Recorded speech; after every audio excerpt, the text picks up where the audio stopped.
Bueno, pues hoy estamos ya terminando esta serie de los dones del Espíritu Santo y vamos a terminar con broche de oro, que es con el amor.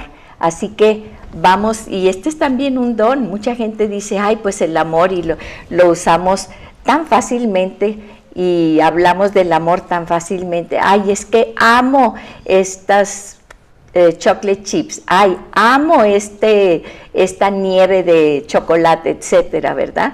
Pero vamos a ver qué es realmente el amor. Así que vamos a orar. Gracias, Padre, por este día. Gracias porque cada respiro depende de ti. Gracias porque tú, donde hay dos o más invocando tu nombre, en medio estás. Gracias, Espíritu Santo, porque a través de la revelación tú escribiste la palabra de Dios y necesitamos tu revelación para poder entenderla. Gracias porque aunque Jesús está a la diestra de Dios Padre, Él te dejó aquí, dentro de nosotros y con nosotros, para guiarnos a toda verdad. Gracias, Señor. Quita todo estorbo para que podamos entender tu voz preciosa, hermosa, en el nombre poderoso de Jesús. Amén y amén. Bueno, pues estamos hablando de los dones del Espíritu Santo. Y vamos a ver primero que el apóstol Pablo, estamos estudiando la carta a los Corintios y sabemos que esta carta es una de las cartas más importantes en cuanto al don del amor, porque tiene ese capítulo primero de Corintios 13, que muchos nos aprendemos a veces de memoria, o cuando menos la primera parte, ¿verdad? Pero vamos a ver por qué. Esta carta fue escrita por el apóstol Pablo a una iglesia pujante, naciente, en una ciudad muy próspera, porque Corinto era una ciudad que estaba en el mar Mediterráneo, en una de las costas del mar Mediterráneo. ¿Y qué había ahí? Pues era un puerto muy importante, ¿sí? Y obviamente pues había mucho paganismo allí.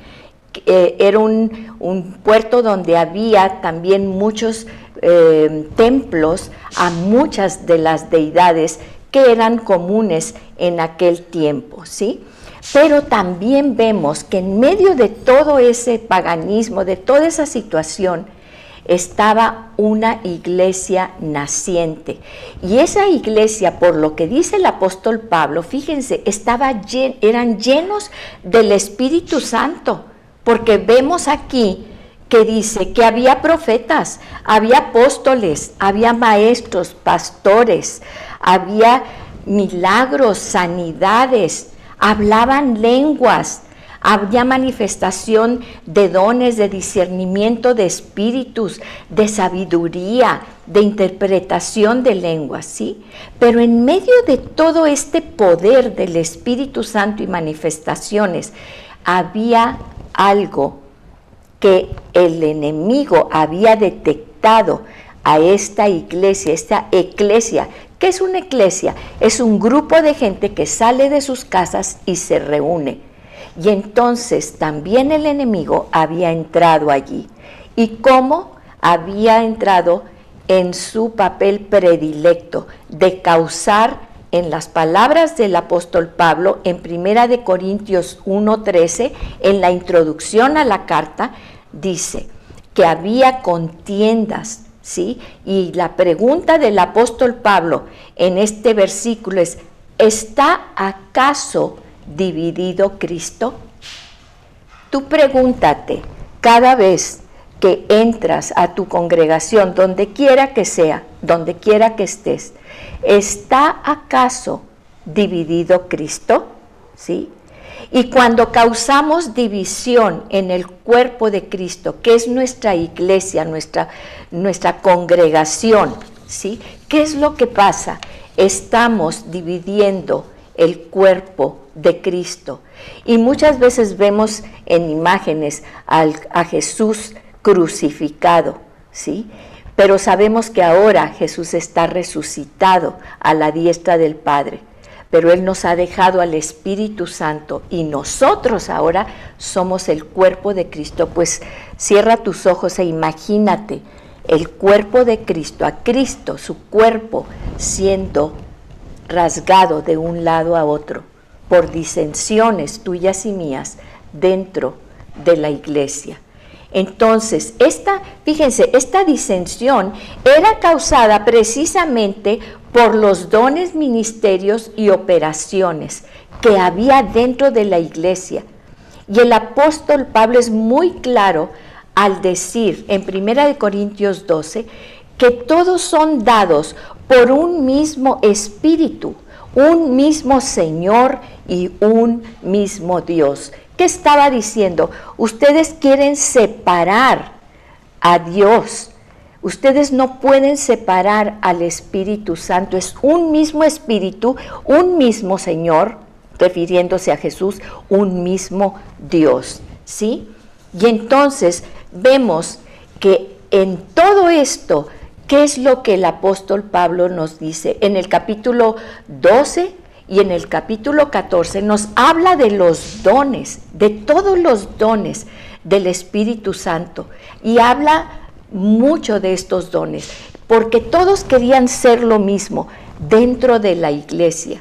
Podemos ejercer todos los dones porque no tenemos un pedacito de espíritu cada quien. A mí me tocó el pedacito de espíritu que es hablar en lenguas. No, pues a mí no me tocó ese. No, él lo que decía es que estaba hablando al cuerpo de Cristo dentro de la iglesia, cómo debía funcionar. Cada quien en nuestra familia, en nuestro trabajo. Yo no puedo hacer el trabajo de mi compañero. Si estoy en un hospital, yo no puedo hacer el trabajo del urgenciólogo.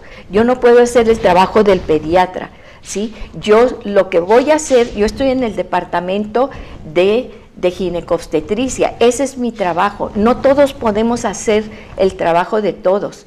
Y muchas veces lo que decían era, no, pues mira, es que el cirujano cardiovascular, no, ese es mucho mejor que yo o que el otro o que el otro. No, todos tenemos un lugar y una función dentro de la iglesia para poder trabajar en el cuerpo de Cristo con armonía. Y entonces, todo esto lo une en el capítulo 13, porque en el capítulo 12 habla extensamente de los dones, pero ¿qué es lo que dice? Pero hay, aparte de todos, no, junto con todos estos dones hay un camino más excelente, y hasta parece un pleonasmo cuando repite, más excelente, ¿verdad? Pero este camino de excelencia, ¿cuál es? Es el camino del amor. Y dice en el capítulo 13, hermoso, ¿verdad? Si yo hablase lenguas angélicas y humanas y no tengo amor, vengo a ser como metal que resuena o címbalo que retiñe. O sea, de nada me sirve, ¿sí? Hablar en lenguas y hablar cosas hermosas. ¿Y qué es el amor? Y vemos que en la lengua española nosotros nada más tenemos una palabra, amor, y engloba pues muchos tipos o muchas facetas del amor. Pero en el griego original, ¿sí? Se llama, hay 4 tipos facetas del amor. Y tenemos el amor fileo, que el amor fileo es un amor entre amigos, entre aliados, entre socios, y entraña un compañerismo, es el amor fileo, ¿sí? Luego está también el amor eros, entre la pareja, el esposo con la esposa, es un amor sexual, ¿sí? También tenemos el amor storge. El amor storge es el amor y el afecto que ocurre naturalmente entre padres e hijos, y que puede existir también entre hermanos. También es un amor que puede existir entre maridos y esposas en un buen matrimonio. Es un amor de familia, ¿sí? Y tenemos finalmente el amor ágape o agape. El amor ágape es una palabra característica del cristianismo. ¿Por qué?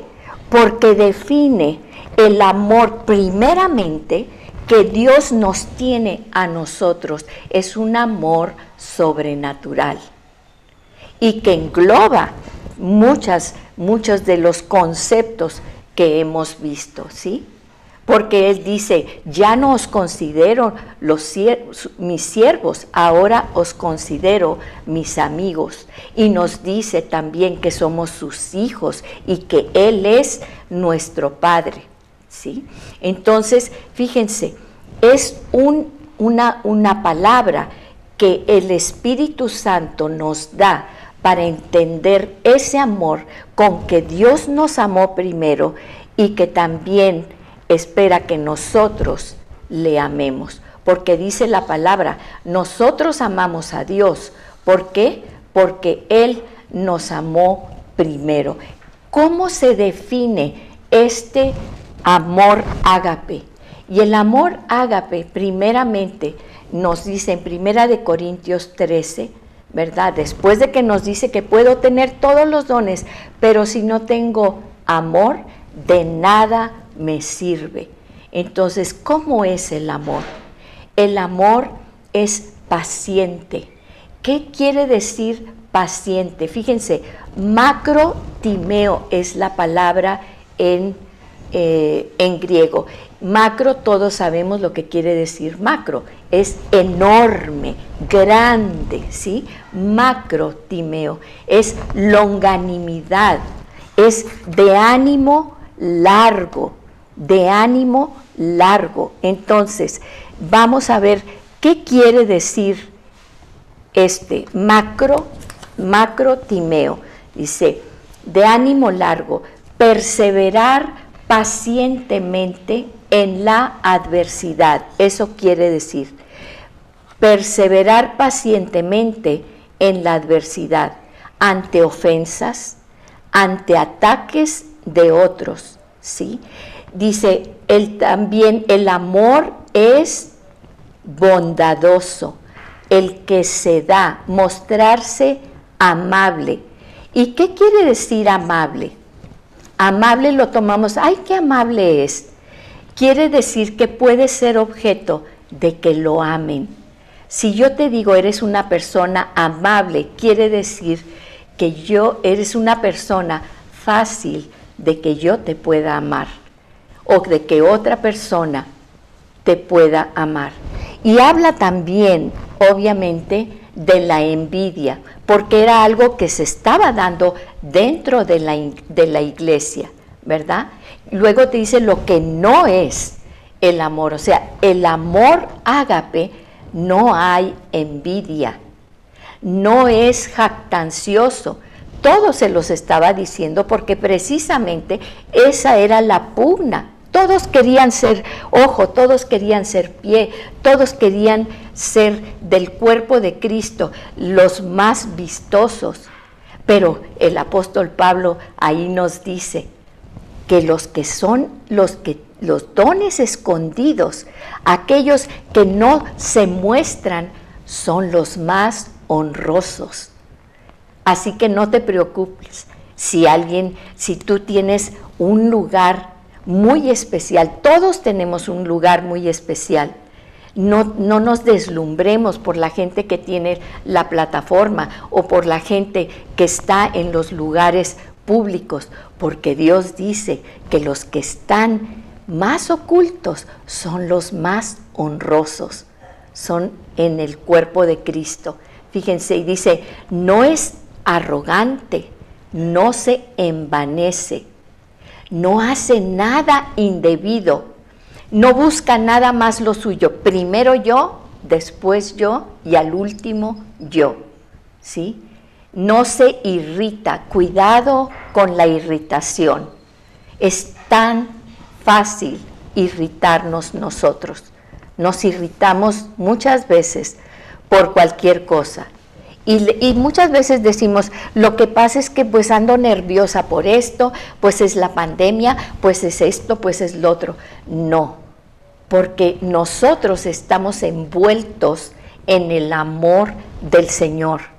Y está hablando específicamente y más dentro de la iglesia y dentro de nuestra familia. Dice, no guarda rencor. ¿Cómo nos cuesta dificultad el perdonar? ¿Cuántas veces decimos, te perdono, pero no olvido? Perdono, pero no olvido. Dice la palabra de Dios que cuando Dios te perdona, que la sangre de Cristo te limpia, que Él ya aventó tus pecados al fondo del mar, en donde nadie los puede rescatar. Hasta la fecha, ninguna persona ha podido llegar al fondo del mar. Y dice, no guarda rencor, no se goza de la injusticia, mas se goza de la verdad. Y luego nos da todo. ¿Por qué dice no se goza de la injusticia, mas se goza de la verdad? ¿Quién es nuestra verdad? Nuestra verdad es el Señor. Nuestra verdad es una persona, la persona de Jesús. Y ahí está nuestro gozo en la verdad. Muchas veces queremos falsear la verdad o decimos esas mentiritas blancas. Pongamos nuestro corazón delante del Señor y digamos, Señor Jesús, tú eres la verdad. Tú eres el camino, la verdad y la vida. Así que quiero absorber esa verdad de ti. Todo lo que has dicho es la verdad y todo lo que Jesús ha dicho permanece para siempre. Y luego nos da ciertas características que a veces decimos, ¿cómo? Todo lo sufre, todo lo cree. ¿Qué quiere decir esto? ¿Que me voy a creer todo lo que la gente me diga? Te está diciendo en el anterior que ¿quién es la verdad? Jesús. Entonces, ¿en qué verdad vas a creer? En Jesús. Todo lo que dice el Señor lo creo porque lo creo. Porque eso es amar a mi Señor. Todo lo cree, todo lo espera. Y el esperar es un verbo activo. El esperar muchas veces pensamos que es sentarnos a ver cuándo el Señor nos va a conceder esto. El esperar en este caso es un verbo activo. Estamos esperando, caminando, creyendo en el Señor. Si estás esperando algo, no te canses, porque necesitas seguir en el camino del Señor, porque lo que esperas para Dios ya se hizo, pero necesitas tú pasar por este proceso de tiempo en el cual nosotros estamos como humanos en este proceso de tiempo, pero el Señor ya lo hizo por ti. Así que apresúrate, levántate y sigue caminando, porque si no, no vas a llegar a encontrarte con lo que Dios ya hizo para ti. Dice, todo lo espera y todo lo soporta. Gracias, Señor, porque soportar no es nada más, ay, te soporto, como lo hemos comentado. No, es abrazarlo y cargarlo. Este es mi propósito, esto es lo que yo creo, yo lo soporto, lo apuntalo en mi vida. Así como cuando decimos, bueno, pues este puente tiene estos soportes, y esos soportes pueden soportar el peso del puente que lleva los carros y que lleva todo eso. ¿Cuál es mi soporte? ¿Cómo voy a soportar? En mi fe, creyendo y esperando. Pero esos soportes tienen que ser muy firmes, porque si el soporte no es firme, entonces me puedo tambalear. Si mi soporte está anclado en la roca que es Cristo, si mi soporte está anclado, dice que nuestra alma está anclada en Jesús. ¿Y Jesús dónde está? A la diestra de Dios Padre. Así que qué hermoso es este pasaje que vemos del apóstol Pablo, en que nos está hablando de todo, de lo que es el amor de Dios. Y hay unos versículos en Juan, es algo maravilloso, es hermoso lo que dice en Juan. En primera de Juan tenemos unos versículos que nos hablan perfectamente bien de lo que es el amor. Y aquí los tenemos. Dice, fíjense, dice, vamos a ver en Juan, bueno, vamos a ver primero Juan 14, 23. Y me encanta Juan porque es el apóstol, ¿se acuerdan? Él se autonombraba que era el apóstol del amor, ¿sí? El discípulo que Jesús amaba. Y entonces vamos a ver qué nos dice Juan en Juan 14, 23. Fíjense, dice, es una pregunta y Jesús responde y le dice, el que me ama, mi palabra guardará, y mi Padre le amará, y vendremos a él y haremos morada con él. ¿Cómo podemos tener ese amor del que está describiendo el apóstol Pablo? Porque tú me puedes decir, nadie puede amar de esa manera. Nadie puede amar de esa manera. O sea, ¿cómo que es sufrido? ¿Cómo que es benigno? Porque ya lo estamos viendo como de lo que nos está hablando el apóstol Pablo.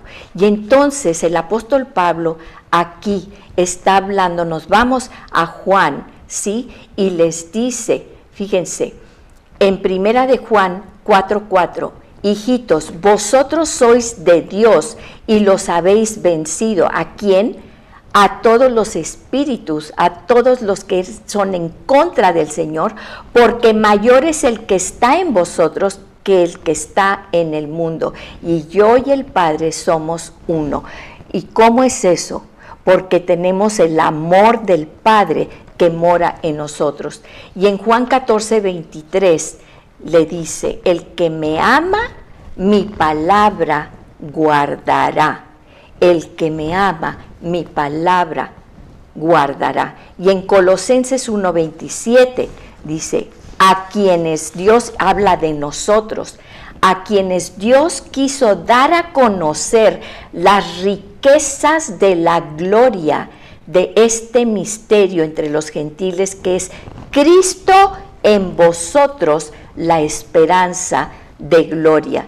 Tú puedes por ti mismo decir, yo quiero amar, yo amo a esta persona y la amo de esta manera. No podemos.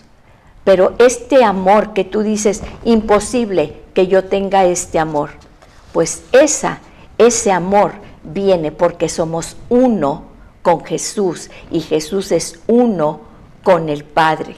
Y en Gálatas 5, 22 y 23, fíjense, dice, mas el fruto del Espíritu es amor, gozo, paz y paciencia. Y vienen muchos más.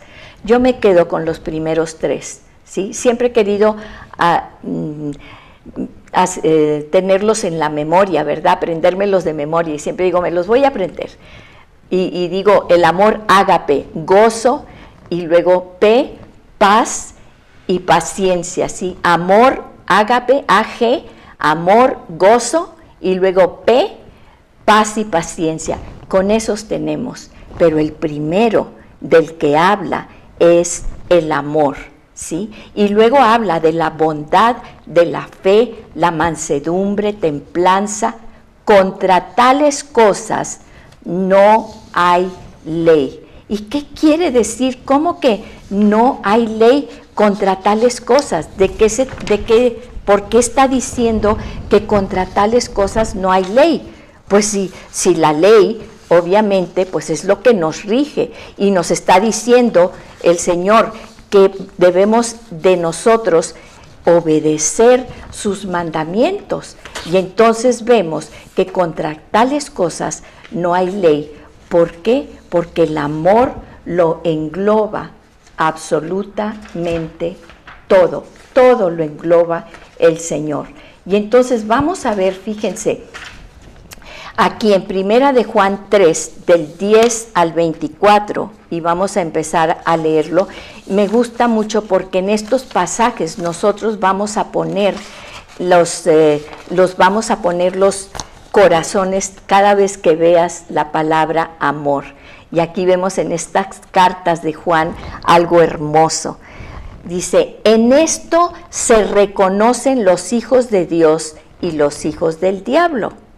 Todo aquel que no practica la justicia no es de Dios, tampoco aquel que no ama a su hermano. Y aquí estamos hablando de hermano en el sentido comunitario, en el sentido, sí, también de nuestro hermano carnal en nuestra familia, pero acuérdense que la familia es la familia también del espiritual, la familia de Dios. Fíjense, porque este es el mensaje que ustedes han oído. ¿Desde cuándo? ¿Desde cuándo lo hemos oído? Desde el principio, que nos amemos unos a otros, que nos amemos unos a otros. Y el principio no es el principio del apóstol Pablo, es el principio de Dios. En Génesis, Dios habla y crea al mundo en amor, y luego en amor nos crea a nosotros. ¿Y qué es lo que dice? Que la pareja de Adán y Eva, ¿qué es lo que tienen que hacer? Fructificad y multiplicaos. ¿Y cómo es eso? Cuando hay una intimidad, hay un amor entre ellos, fructificad y multiplicaos. Pero el amor ágape lo vamos viendo en Cristo personificado. Por eso ahora, dice el apóstol Pablo, ahora saben lo que es el amor, porque lo han visto, porque Dios lo ha personificado en Jesús. Fíjense, y entonces vamos a Primera de Juan 3 al 14. Dice, porque nosotros sabemos que hemos pasado de muerte a vida. ¿Por qué? De muerte a vida. ¿Cómo sabemos que hemos amado, que hemos pasado de muerte a vida? ¿Cómo sé que soy salvo? Pues aquí está la prueba, porque amamos a los hermanos. El que no ama permanece en muerte. ¿Cómo sabes que has pasado de muerte a vida?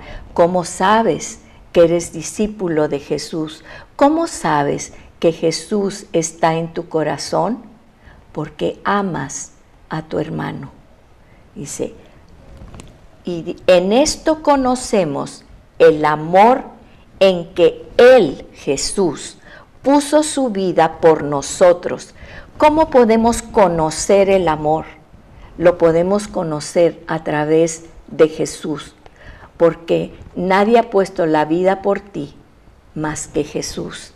Y conocemos el amor a través de Jesús. También nosotros debemos poner nuestras vidas por los hermanos. Qué difícil, está muy alta la vara, está muy alta la vara. ¿De quién lo vamos a encontrar? ¿De quién lo vamos a aprender? Lo vamos a aprender de Jesús, ¿sí? Entonces, fíjense, pero el que tiene bienes de este mundo y ve a su hermano en necesidad y cierra su corazón contra él, ¿cómo puede morar el amor de Dios en él? Cuando tú veas a alguien, no veas su vestido, no veas si tiene esto o si tiene lo otro, o velo con los ojos que Dios lo ve en su necesidad. Cada vez que veas a alguien, mucha gente me pregunta, ¿por qué cuando vas a una reunión siempre vas y te sientas con esa persona que está sentada sola o que anda sola por aquí o que no tiene compañero, porque tenemos que aprender a ver con los ojos de Dios en la necesidad del que está a tu lado, ¿sí? Porque tú tienes algo que esa persona necesita y tú se lo puedes dar. Y porque no es de ti lo que tú le puedes dar, porque Dios en ese momento te lo está dando. Tenemos el Espíritu, tenemos los dones para poder llegar a hacer eso, para poder dar a los demás en su necesidad. Y aquí lo dice, si cierras tu corazón, ¿cómo puede morar el amor de Dios en ti? Hijos, no amemos de palabra ni de lengua, sino de hecho y en verdad. Ese es el amor. El amor se manifiesta en nuestros hechos, en nuestra mirada, en nuestra voz, en los ojos de ver la gente como Dios la ve en su necesidad.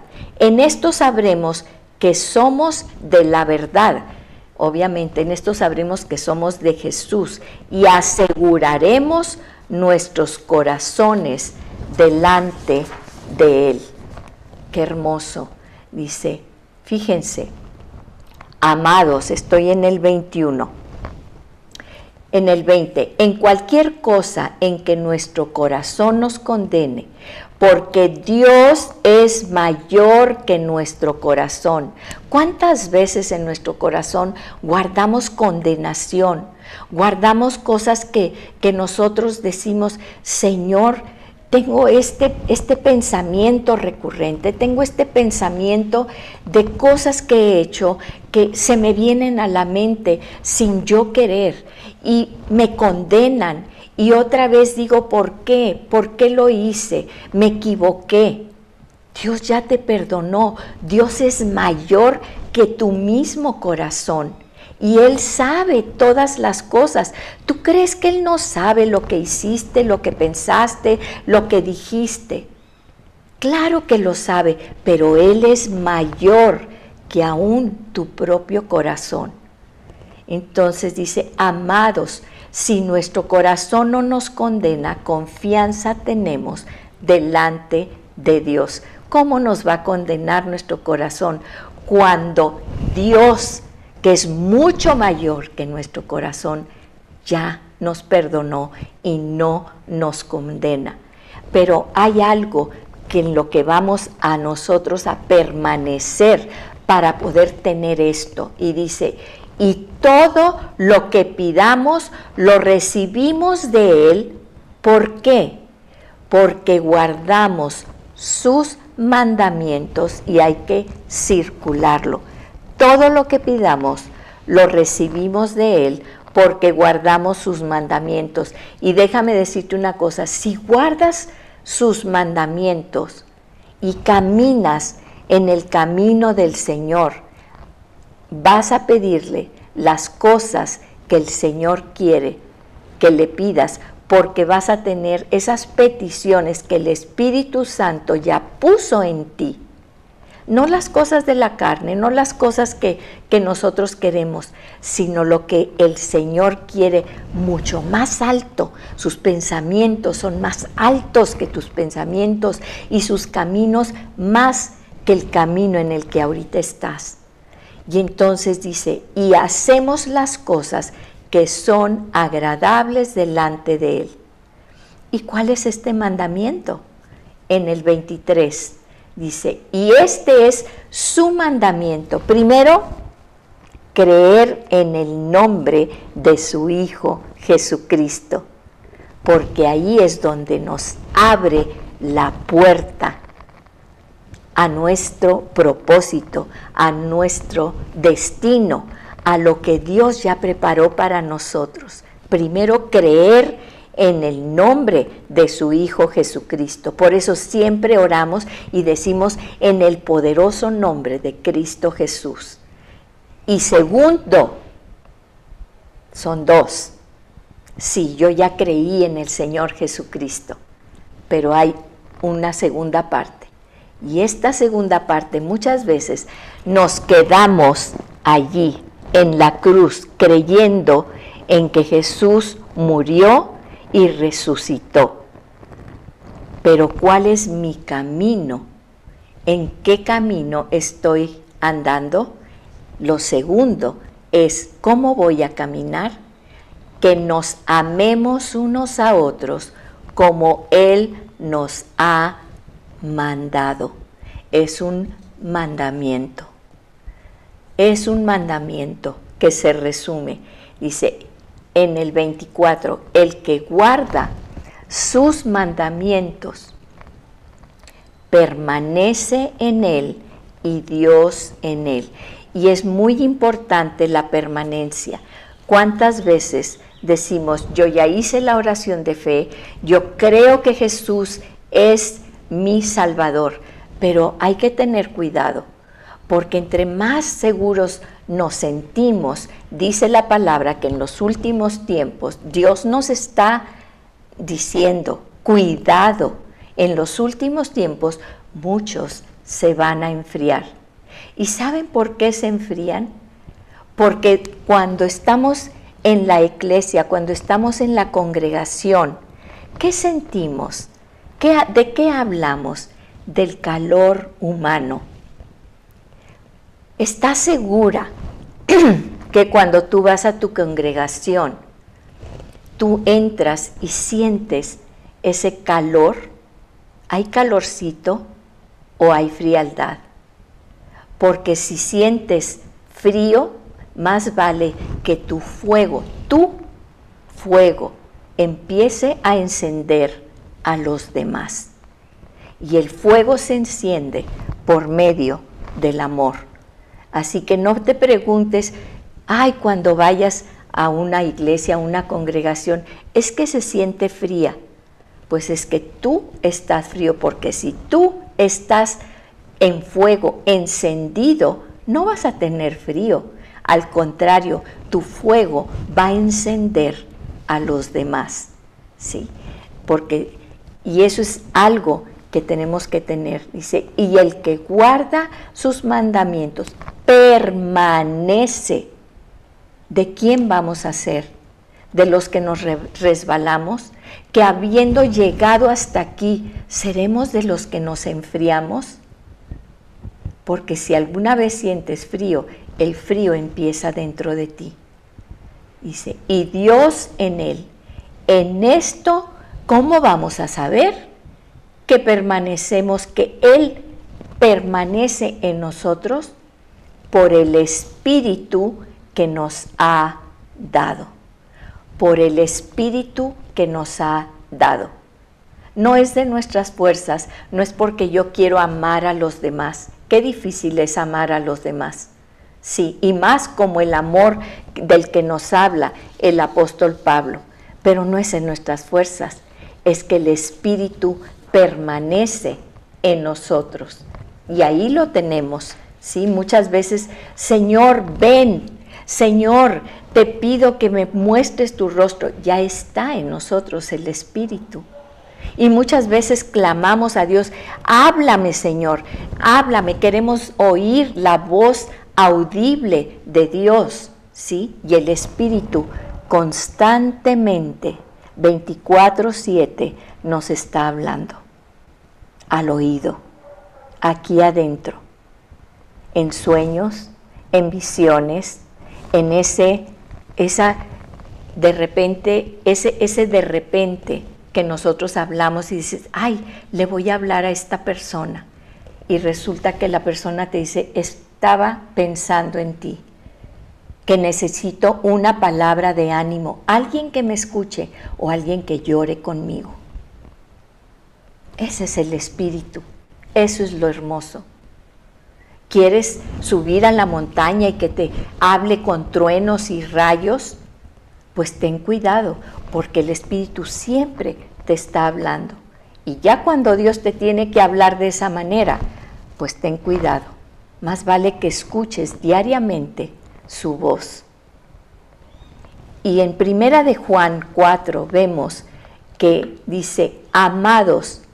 ¿Y cómo vamos entonces? ¿Qué tan importante es el espíritu? Hablamos del discernimiento de espíritu. Y dice, amados, no crean a todo espíritu. Sabemos que los espíritus se van a meter adentro de las congregaciones. Dice, sino prueben los espíritus para ver si son de Dios, porque muchos falsos profetas han salido al mundo. Pero en esto ustedes conocen el Espíritu de Dios, ¿sí? Que confiesa que Jesucristo ha venido y que ha venido en carne y que es Dios, ¿sí? Y vamos al 7, primera de Juan 4:7, dice, amados, amémonos unos a otros, porque el amor es de Dios, y todo el que ama es nacido de Dios y conoce a Dios. Esa es nuestra prueba, porque todo el que ama es nacido de Dios y conoce a Dios. El que no ama no conoce a Dios, porque Dios es amor. Y aquí nos dice que Dios es amor, pero el versículo antes es lo más importante, porque todos decimos Dios es amor, y entonces pues qué bueno, al final nos va a amar a todos y todos vamos a ser muy perdonados y todo porque Dios es amor. No, cuidado, porque el 7 te esclarece que nos debemos amar unos a otros porque el amor es de Dios, y que todo el que ama es nacido de Dios y conoce a Dios. Todos somos creación de Dios, pero no todos somos hijos. No porque Él nos haya dicho, fuimos predestinados para ser sus hijos, pero somos nosotros los que dijimos, no quiero nada contigo. Así como el hijo pródigo, dame mi dinero, dame mis bendiciones, ya me diste la vida, gracias, ahora yo hago mi propia vida, no te reconozco como padre. Pero siempre está Él con los brazos abiertos. Y dice, primera de Juan 4:9, en esto se manifestó el amor de Dios en nosotros, en que Dios ha enviado a su Hijo unigénito, el único, al mundo, para que vivamos por medio de Él. ¿Quieres mayor manifestación de Dios? El Dios infinito, todopoderoso, que creó el universo y más allá de lo que te puedas imaginar, y que la NASA y todos los científicos pueden concebir, porque todavía están viendo nuevas galaxias y descubriendo agujeros negros y descubriendo tantas cosas. Es infinito el universo. Pues el que creó ese universo y lo tiene en la palma de su mano, como estrado de sus pies, dice la palabra, ese Dios extendió su mano hacia ti y mandó a su Hijo, que se despojó él mismo, siendo la deidad, de todo, para venir a habitar en este planeta y morir por ti en la cruz. Así se manifestó el amor de Dios para con nosotros. Y entonces, dice en el 11, amados, si Dios así nos amó, también nosotros debemos amarnos unos a otros, porque Él nos puso la muestra. Dice, a Dios nunca lo ha visto nadie.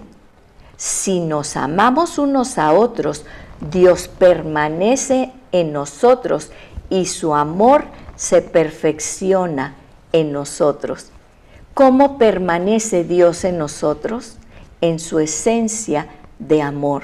Por eso el amor que tenemos no es el amor común y corriente, no es el amor normal, que decimos, ay, me amo los chocolate chips.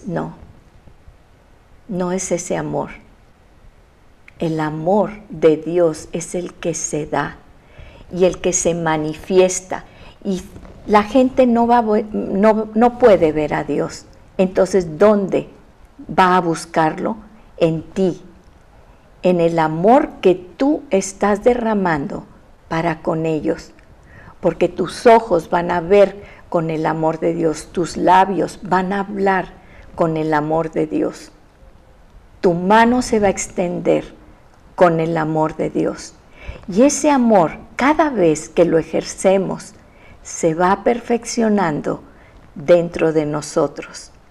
Y en esto sabemos que permanecemos, y esa palabra permanecer es meno en griego. Meno es vivir, es ser uno mismo con Él, que no hay diferencia entre uno y otro. Permanecer es fundirte con esa misma persona. Dice, permanecemos en Él, somos uno, y Él en nosotros. Por eso dice, nosotros permanecemos en Él y Él en nosotros, en que nos ha dado de su Espíritu. Él mismo, el Dios del universo, habita en nosotros mediante su Espíritu. En su Espíritu somos templo del Espíritu Santo. Dice, fíjense, y dice, y nosotros llegamos en el 16, hemos llegado a conocer y hemos creído el amor que Dios tiene para nosotros. Dios es amor, y el que permanece en amor, permanece en Dios y Dios permanece en él. Una vez más, el amor es algo que se da y que Dios nos da. Y entre más damos, más Dios nos llena de su amor. Por eso, eso es lo que siempre decimos, no funciona con el amor natural. Es que si le doy todo mi amor a esta persona, como dice el dicho, ¿verdad? Las mujeres ni todo el amor ni todo el dinero. Qué triste, porque no saben lo que es el amor, porque se están perdiendo de ese amor de Dios. No tienen idea de lo que es el amor de Dios. Porque tú dices, tal vez, dices, si yo doy este amor, si doy todo mi amor, voy a ser vulnerable. Sí, vas a ser vulnerable.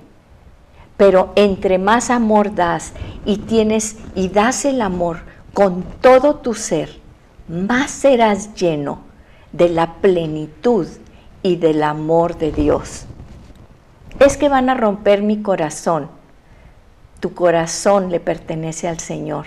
Y sí, puede ser que puedas tener tristeza y que la persona se aleje, o que el hijo se aleje, o que no importa, porque a ti te quedará la satisfacción de decir, lo amé como Dios me ama y me amó a mí.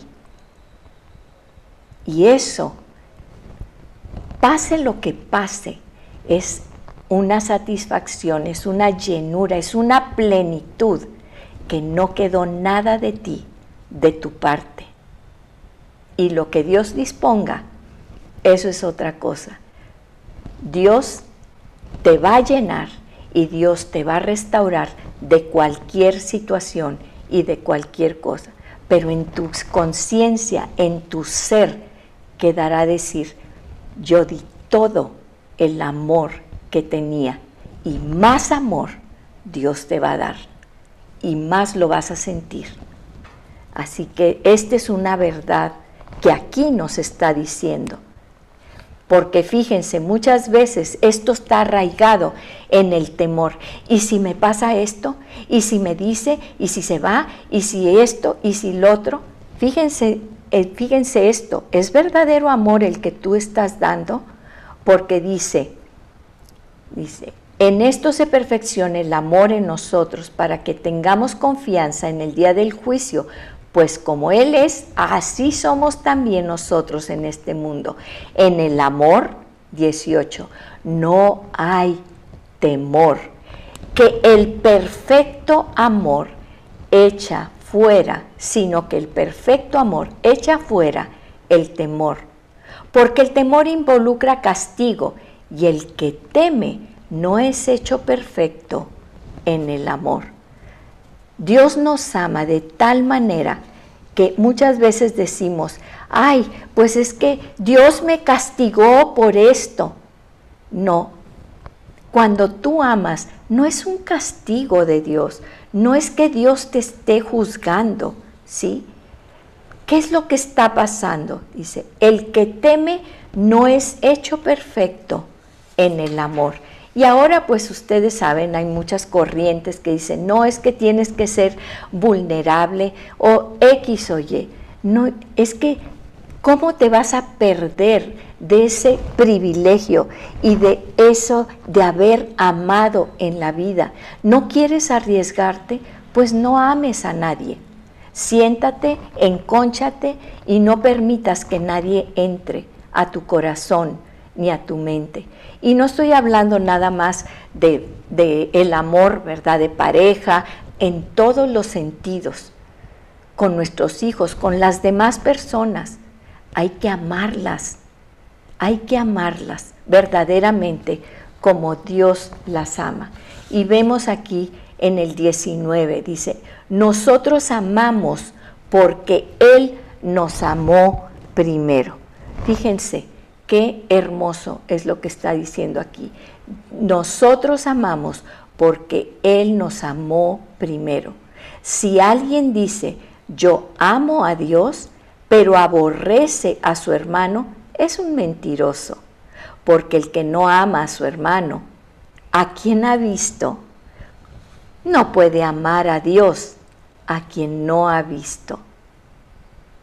Qué tremendo es esto, porque muchas veces proclamamos el amor de Dios, decimos que amamos a Dios, pero realmente la palabra aquí es clara, que Dios nos está diciendo, tú amas a tu prójimo porque yo te mostré mi amor primero, porque yo te enseñé lo que es el amor, y no nada más te lo enseñé, porque yo de mis entrañas, porque yo de mí mismo te demostré mi amor al ofrecerte a mi Hijo para tu salvación. Dice, y este mandamiento, y por todo esto que estamos diciendo, con todo el derecho, Dios dice, porque no es por ti, es por el Espíritu que hay en ti. Dios te dice, y este mandamiento tenemos de Él, del Señor, que el que ama a Dios, ame también a su hermano. El que ama a Dios, ame también a su hermano. Qué impresionante es esto, porque sabemos que esto no es dado en nuestras fuerzas, sino ¿para qué? Para la manifestación de la gloria y el poder de Dios en nuestras vidas para con los demás. Fíjense, en Primera de Juan 5, del 1 al 5, dice nuevamente, en esto sabemos, y nos vuelve a decir en el 2, en esto sabemos que amamos a los hijos de Dios, cuando amamos a Dios y guardamos sus mandamientos. ¿Recuerdan que lo dijimos en un principio? O nuevamente, guardamos sus mandamientos, y ya vimos cuál es el mandamiento. Y esto lo encontramos en Romanos 13, del 8 al 10.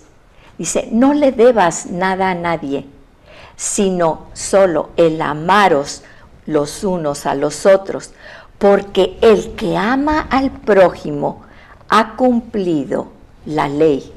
¿Cómo que hemos cumplido la ley? Aquí nos lo explica. Porque no adulterarás, no matarás, no hurtarás, no dirás falso testimonio, o sea, en contra, es decir chismes o decir cosas que no son ciertas, no codiciarás, esa envidia que muchas veces entra por una rendijita. Y cualquier otro mandamiento en esta sentencia se resume: amarás a tu prójimo como a ti mismo. El amor no hace mal al prójimo, así que el cumplimiento de la ley es el amor. Como muchas veces separamos, y por eso tenemos esa idea, es que antes era el Dios de la ley, el Dios que castigaba, el Dios que venía y echaba rayos y truenos y cuánta cosa. Y ahora, no, ahora es el amor.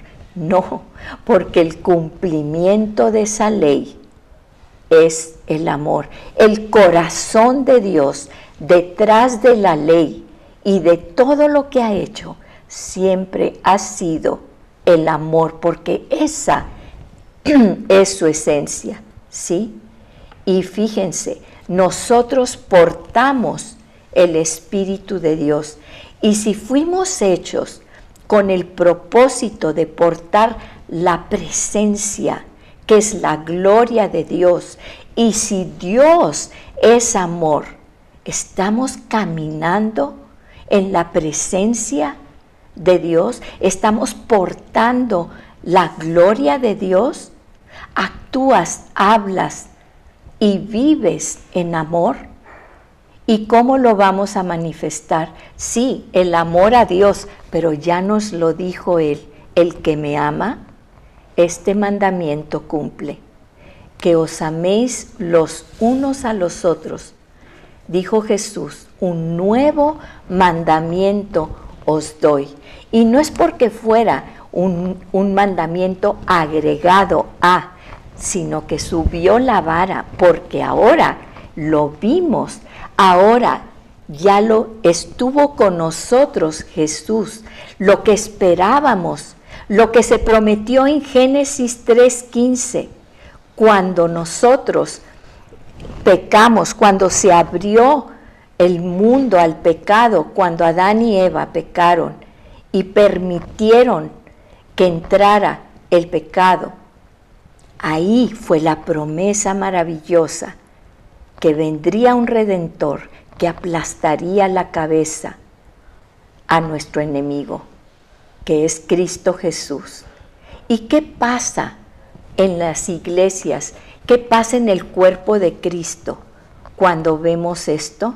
Fíjense lo que dice Hechos 9:31. Estaban bajo el dominio de los romanos, uno de los imperios más, vemos el ejército romano, que era tremendo, ¿verdad? Crucificaban gente por todas partes y, en fin, y vemos que en medio de toda esa opresión, en medio de tanto paganismo, de tanta idolatría, porque traían todos los dioses griegos y las estatuas de los romanos y todas las estatuas y todo eso. Fíjense, ¿qué era lo que había? En Hechos 9:31, en medio de todo esto, en medio de la persecución, porque Hechos 9:31 nos habla de la conversión de Pablo. ¿Y quién era Pablo? Saulo de Tarso, que iba tomando y sacando hombres y mujeres cristianos, y los sacaba y los mandaba al calabozo y los mandaba al circo romano, ¿sí? En medio de toda esta persecución, fíjense lo que dice. Dice, entre tanto la iglesia gozaba, dice, gozaba y crecía por toda Judea. Dice, ¿gozaba de qué? De paz. Y toda Judea, por toda Judea, Galilea y Samaria, y era edificada, y andando en el temor del Señor y en la fortaleza del Espíritu Santo, seguía creciendo. Esta es una palabra para nuestro tiempo, en medio del caos, en medio de la oscuridad, en medio de todas estas pandemias, en medio de todas estas situaciones políticas, de todas estas guerras internas. En medio de todo, la iglesia gozaba de paz por toda Judea, Galilea y Samaria, y era edificada, andando en el temor del Señor y en la fortaleza del Espíritu Santo, seguía creciendo. Que ese Espíritu Santo que mora en nosotros, que es el amor perfecto de nuestro Dios, que forja nuestro carácter en los frutos del Espíritu que vemos en Gálatas 5, 22 y 23. Amor, gozo y paz. Amor, gozo y paz. Y con esos tres tenemos.